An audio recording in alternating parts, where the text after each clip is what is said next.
Fala nação tricolor. Vamos conferir mais novidades do São Paulo Futebol Clube. Se você é novo por aqui, se inscreva no canal e fique por dentro de todas as nossas novidades tricolores. Vamos nessa, Folha Esportes, com este Sport Center que fala da vitória do São Paulo com esse belíssimo gol do Rafinha. Explosão no Morumbi, São Paulo 1-0 contra o Palmeiras, jogo de ida. E daqui a pouco a gente mostra os melhores momentos, as entrevistas, mas eu já vou dar uma boa noite aos nossos comentaristas André Kifuri e Gustavo Zupac. André, vitória importantíssima de um São Paulo que teve, assim, não foram as chances mais claras, mas teve ali presença na área adversária, como a gente já viu em outros jogos do São Paulo, né? Ele chega, mas não mata o jogo. Aí o Rafinha foi lá e resolveu com esse belo gol.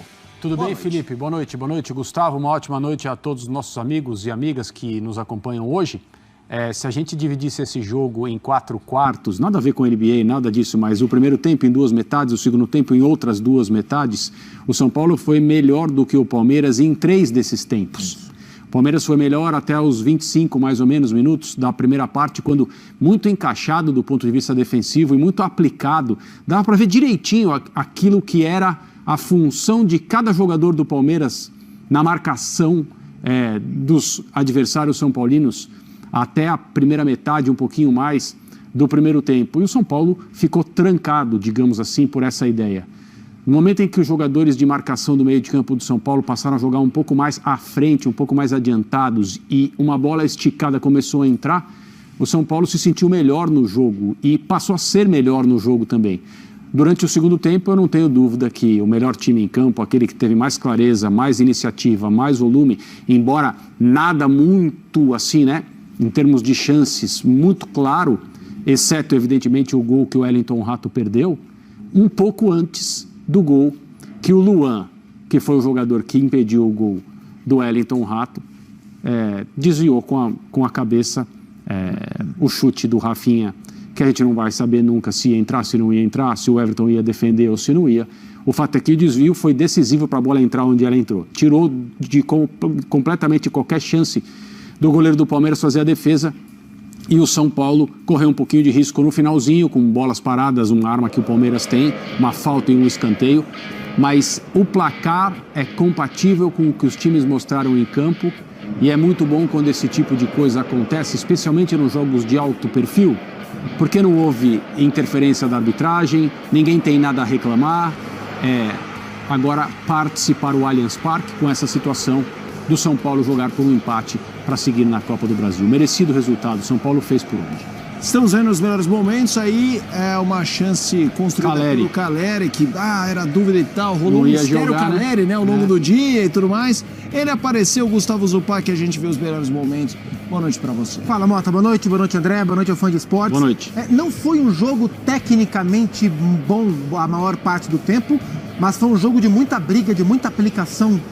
E eu tô com o André em relação à divisão de quartos. Gostei do Palmeiras nos primeiros 20 minutos. O Palmeiras conseguiu controlar o São Paulo com e sem bola nessa primeira metade do primeiro tempo, abrindo muito bem os lados do campo, usando o Mike, usando o Hendrick nas costas da dupla Caio Paulista e Alan Franco. São Paulo sofrendo um pouco por ali. Demorou uns 25 minutos para o São Paulo entender o que é que ele poderia fazer no jogo.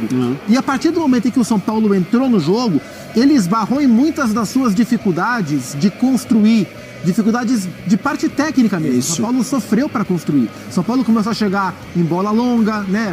A bola do Caleri do primeiro tempo é uma bola longa do Arboleda, que acha o Caleri. E aí é raro, né? Porque o Caleri ganha no peito, no corpo do Gustavo Gomes. Ele passa pelo Gustavo Gomes. Ele sai cara a cara com o Everton e ele quase faz o Caleri, que ele não foi decisivo, né, para o jogo, jogou 45 minutos, mas ele é uma das histórias desse jogo, por tudo que ele fez para estar em campo, e eu acho que isso, inclusive, traz elementos anímicos para o São Paulo, muito importante. O Caleri, ele é um símbolo. Eu estava lendo, quem foi? Acho que foi no Twitter, uma figura muito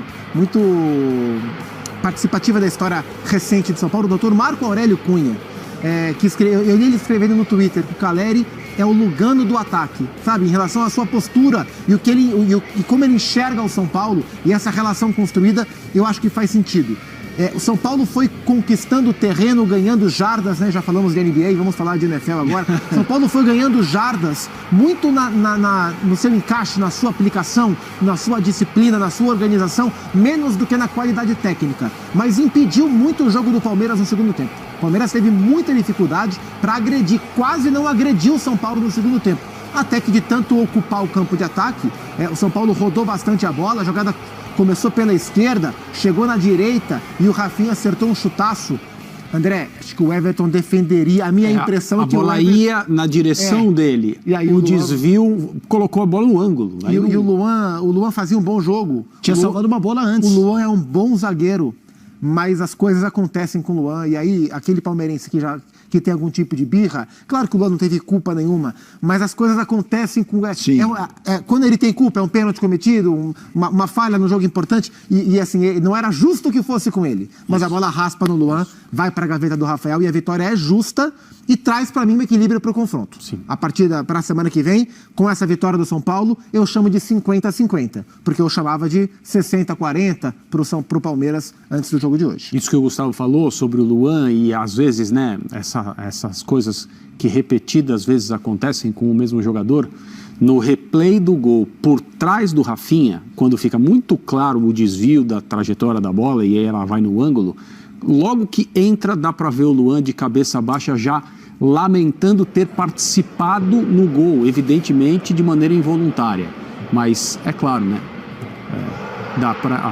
ele abaixa a cabeça, é a reação natural, óbvia, quase que obrigatória de alguém que percebeu que aquilo que ele tentou fazer deu muito errado. A gente está falando dessa vitória do São Paulo, esse belíssimo gol. São Paulo faz 1-0 com o Rafinha no segundo tempo.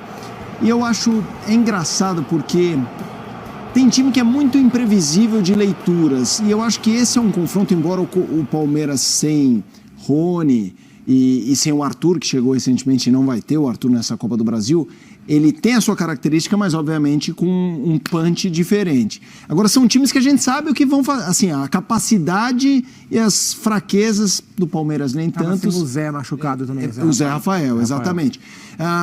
O São Paulo, ele é em casa e fora, ele se comporta de formas bem diferentes, mas sempre de formas particulares, iguais. O São Paulo, ele cria bastante, mas ele tem essa dificuldade, Zupac. Eu perguntei para o André um pouco mais sobre isso, mas queria te ouvir. Desse time que, contra o Cruzeiro, perde um jogo que não levou nenhum chute, foi um gol contra. Aí vai, cisca. E você vê que tenta, não é?